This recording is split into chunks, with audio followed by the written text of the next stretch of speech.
the flimsy cardboard of the $6 grocery store cake dug into my palms. I stood completely still in the dark hallway from behind the cracked bedroom door.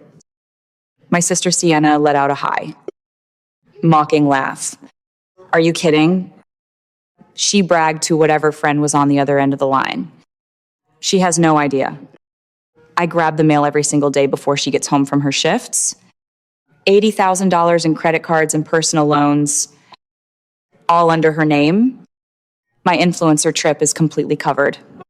She giggled, a sound that made my stomach turn to lead. Tomorrow, I will just fake a massive panic attack. Mom and Dad will force her to take the debt because I am just too fragile to work. Let the retail manager pay for it. Her credit does not matter anyway. My grip tightened on the cake box until the plastic lid cracked. The air in the hallway suddenly felt too thin to breathe. I swallowed the bile rising in my throat, pushed my shoulders back, and kicked the kitchen door open. My mother, Brenda, stood at the kitchen island. She held a butter knife, actively scraping the blue frosting off the cheap birthday cake I had bought myself the day before.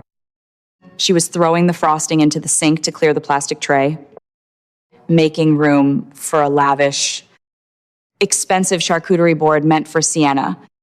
The visual disrespect hit me harder than a physical blow. I set my fresh cake on the counter. The cardboard thudded against the marble. "I know about the $80,000. I said. My voice was dangerously quiet. Brenda froze. The butter knife clattered against the sink. My father, Arthur, looked up from his newspaper, his face draining of color. For a split second, I expected horror. I expected my mother to gasp, to apologize, to drag Sienna out of her room and demand answers for committing felony identity theft against her own blood. Instead, Brenda wiped her hands on a dish towel and sighed. Her eyes hardened into that familiar, dismissive glare. "Look, Clara," Brenda said, leaning against the counter. "Sienna's going through a very difficult transition period right now. She is fragile. If you press charges or ruin her credit, she will never recover. You are the strong one. You are used to struggling. You work in retail. You can absorb this debt and pay it off over time. You need to save your sister." Arthur stared at his shoes. He chose his own quiet evening over his 24-year-old daughter's financial ruin. They were not asking me to help. They were demanding I become a human shield. They thought I was just a retail worker. They forgot that managing a massive store for 5 years teaches you how to spot a scam from a mile away. And it strips every ounce of patience you have for adult tantrums. "You are absolutely right, Mom," I smiled, looking her dead in the eye. "Sienna is incredibly fragile." I turned around, walked into my bedroom, and grabbed my duffel bag. I packed exactly 7 days of clothes, my vital documents, and my laptop. I walked out the front door without looking back. My phone buzzed 3 times with texts from Brenda demanding I come back to the kitchen and agree to a payment plan. I pressed the power button, held it down, and watched the screen go black. I did not drive to a friend's house to cry. I drove straight to my retail store in the dead of night. Using my manager key card, I bypassed the security alarms and walked into the windowless back office. The fluorescent lights hummed above me. I logged into the corporate human resources terminal. Sienna thought she was a criminal mastermind, but she possessed the digital footprint of a careless child. Every time she had electronically signed a loan document or authorized a massive credit card charge using our home internet router, I was physically clocked in at work. The heavy office printer churned out stack after stack of paper. I printed my timestamped time cards. I printed my signed register receipts. I printed the high-definition security camera stills showing me standing at cash register number 4 at the exact minute the largest loan was finalized. By sunrise, I was sitting in the sterile waiting room of the regional federal building. I bypassed the lazy local police department entirely. Identity theft across state lines using the mail system is a federal offense. I slid a 2-inch thick binder of irrefutable paper evidence across the metal desk to a federal postal inspector. I filed an official identity theft affidavit with the Federal Trade Commission, legally shifting the burden of proof off my shoulders and directly onto my family. Before I walked out of the building, I logged into my cellular provider account and permanently severed the phone lines I had been paying for. The $80,000 anchor was officially detached from my neck. Now, it was hunting Sienna. I needed a place to sleep. So I drove to the only house where the truth actually mattered. Grandpa Gideon lived on the edge of town. He opened his wooden front door, took one look at my exhausted face, and stepped aside. He did not ask for a long explanation. When I finally told him what Brenda demanded of me, his weathered face turned to stone. Gideon saw the rot in our family long before I did. He knew Brenda would eventually try to drain his assets to save her golden child. The very next morning, Gideon drove us to his estate attorney. He placed his fully paid off home into an ironclad irrevocable trust, naming me as the sole beneficiary and trustee. Brenda and Arthur were legally, permanently locked out of his legacy. That house became my fortress. Over the next 5 years, I funneled every ounce of my retail grit into real estate. I leveraged the equity of Gideon's trust to secure hard money loans. I bought dilapidated, abandoned properties that terrified normal buyers. I spent my nights tearing up rotted carpets, breathing in drywall dust, and wiring light fixtures until my fingers bled. I flipped the first house for a massive profit.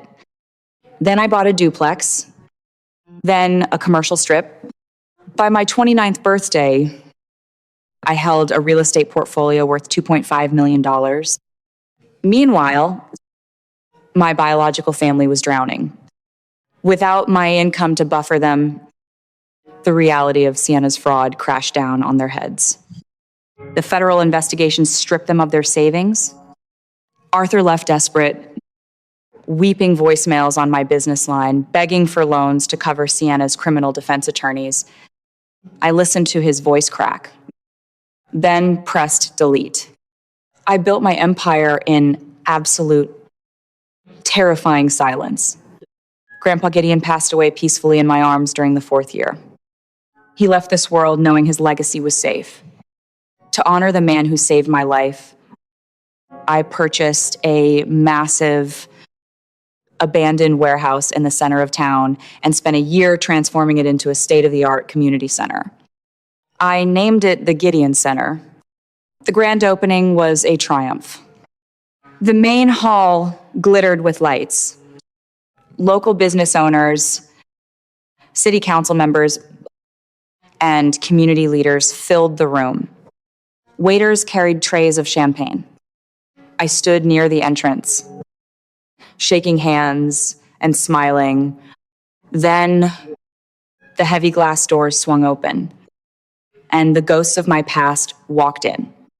Sienna and Brenda stood in the foyer. Sienna looked haggard.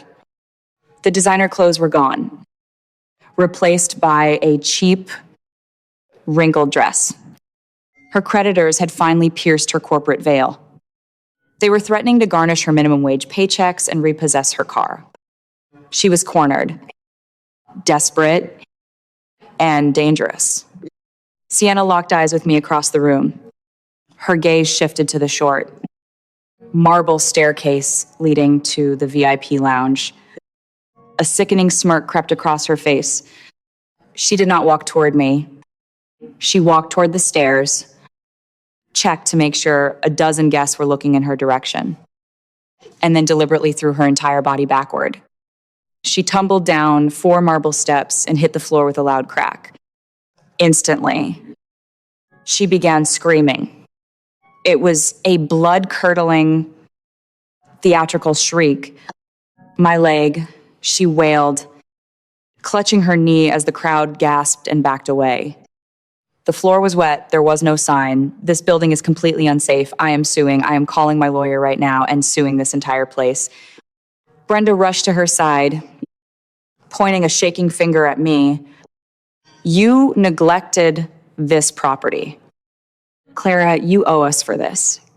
5 years ago, my heart would have stopped. I would have panicked. Now, my pulse did not even elevate. I recognized the play immediately. She needed a massive commercial insurance settlement to pay off her federal restitution and stay out of prison. I pushed through the crowd, my face a mask of absolute terror. Oh my God. Sienna, he gasped, dropping to my knees beside her. Do not move. Please, do not move. I looked up at the 2 uniformed police officers I had hired for event security. Officers, please, we need to document this immediately for my insurance company. We have to get her statement on the record before the paramedics move her. Sienna's eyes gleamed with greedy triumph. She thought I was folding. She thought the fear of bad public relations was forcing me to hand her a blank check. We moved her into my soundproof back office. The heavy wooden door clicked shut, cutting off the murmur of the party. It was just me, Sienna, Brenda, the police officer, and the ticking clock on the wall. Sienna's sleazy personal injury lawyer was already on speakerphone. He was talking fast, smelling blood in the water. We are drafting a formal demand for settlement right now. The lawyer barked through the phone speaker. $500,000 for lost future wages and emotional distress. My client is a high-earning influencer. We have a sworn statement of assets proving her lifestyle value. Send it to my email right now. I said, my voice trembling perfectly, if we can just settle this tonight, I will sign whatever you need. Just send the official demand. The police officer handed Sienna his clipboard. She snatched the pen and confidently filled out the official incident report, detailing exactly how my dangerous, wet floor caused her catastrophic fall. She signed her name at the bottom with a flourish and handed it back to the officer. My phone chimed in my pocket. A new email from her lawyer. Subject line, formal demand and sworn statement of assets. I pulled my phone out, opened the attached document, and scanned the signature line. It was legally binding. She had just sworn, under penalty of perjury, that she owned hundreds of thousands of dollars in luxury bags, jewelry, and offshore accounts to justify her massive lawsuit. The trembling left my hands. The fake panic vanished from my face. I stood up straight and locked the screen of my phone. I walked over to my desk, picked up my tablet, and tapped the security application. I turned the screen around and handed it directly to the police officer. The high-definition security camera positioned directly above the marble staircase played back the last 10 minutes in crystal clear color. The officer watched the screen in dead silence. He watched Sienna look around, gently position her feet, and willingly throw herself backward onto the floor. There was no water. There was no slip. Just a calculated, Frodel dive. The color drained from Sienna's face so fast she looked like a corpse. Brenda stopped breathing. You just signed an official police report stating this was an accident, the officer said, his voice dropping an octave. His hand moved to the handcuffs on his belt. That is a felony charge for filing a false report. Wait, Sienna stammered, scrambling backward in her chair.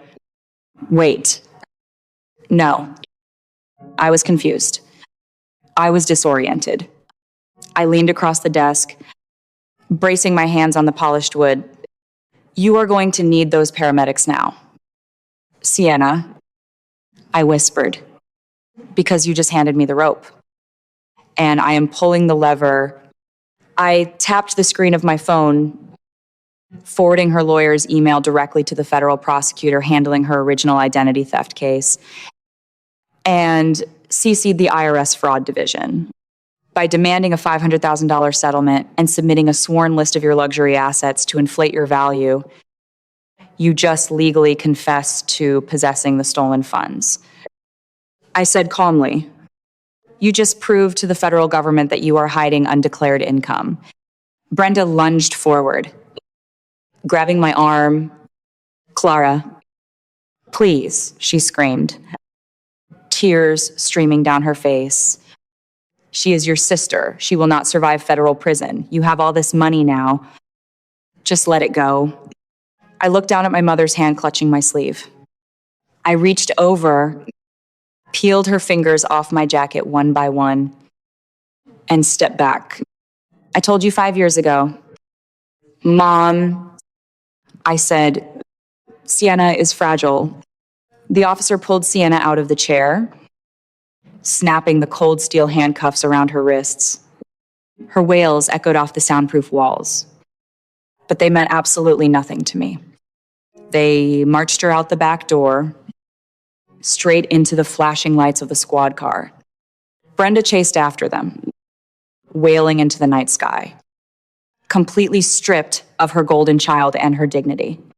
I smoothed the lapels of my jacket, walked out of the office, and rejoined my party.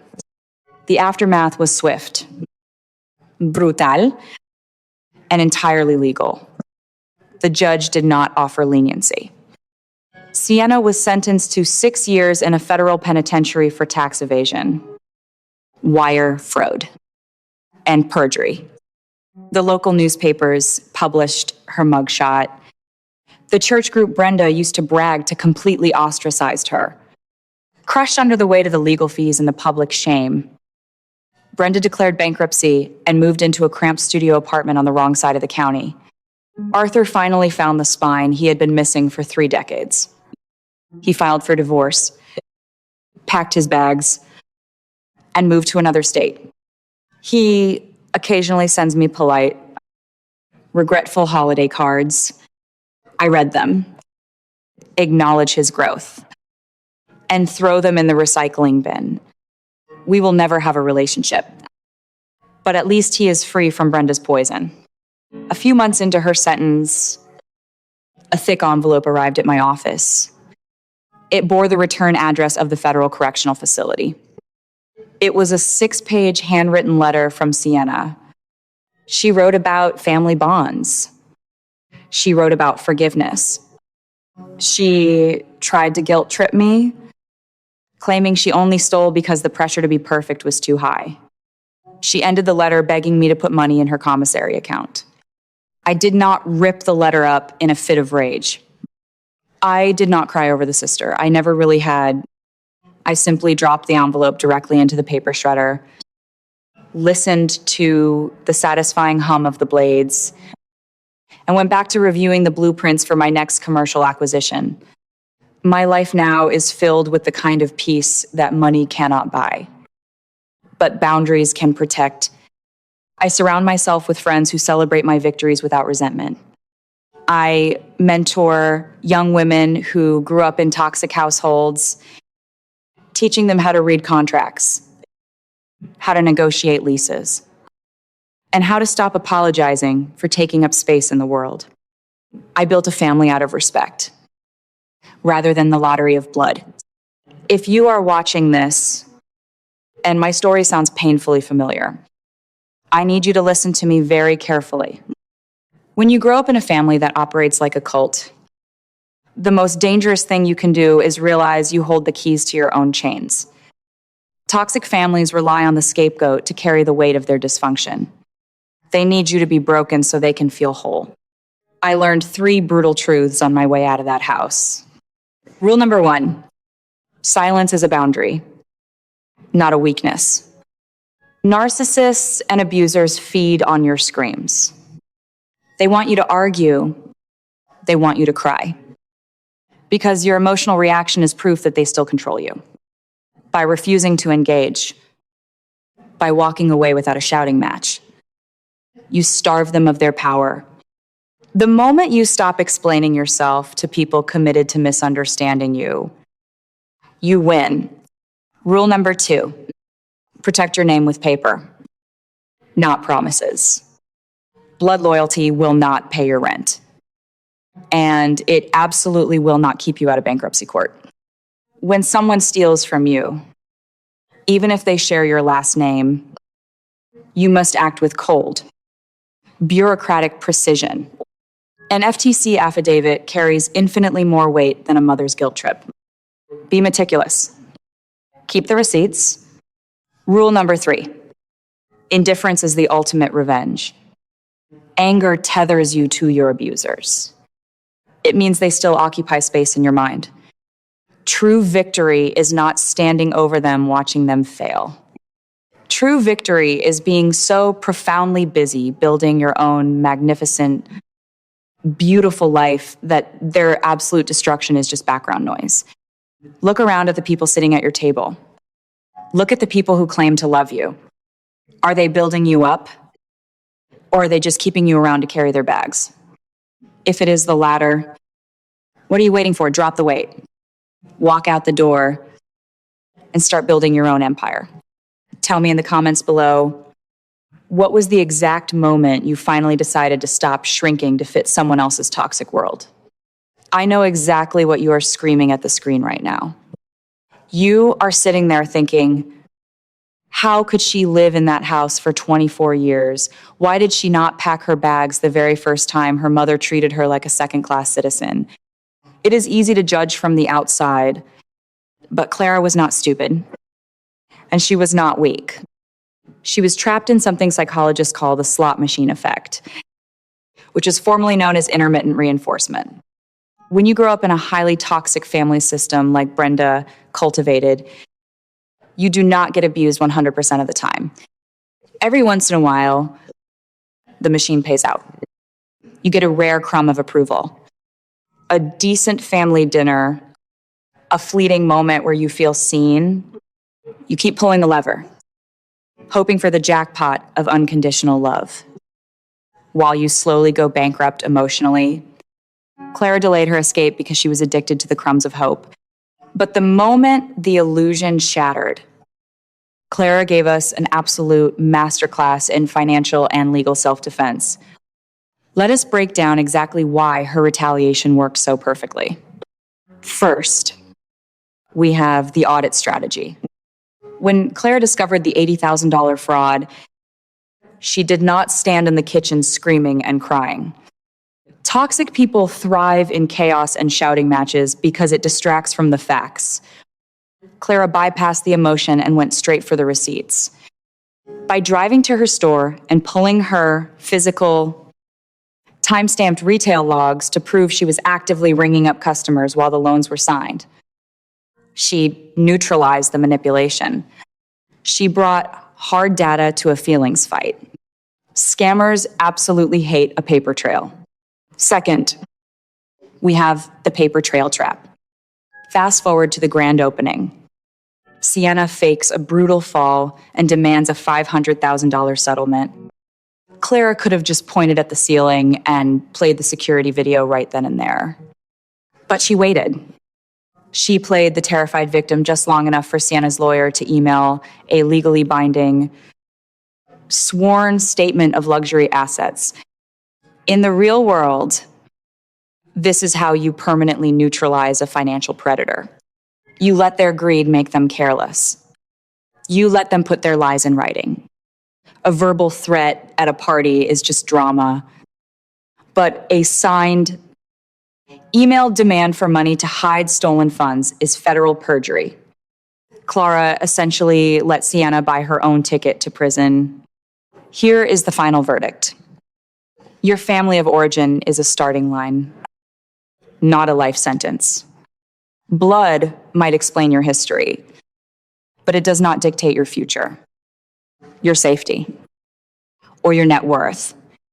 Clara proved that sometimes the highest return on investment you will ever get is investing in your own exit strategy. Now, I want to hear from you. Have you ever had to draw a hard financial or emotional boundary with someone who felt entitled to your life? How did you protect yourself? Drop your story in the comments below. Make sure to hit subscribe for more real talk on how to protect your peace and your wallet. Stay smart. Keep your receipts. And I will see you in the next one.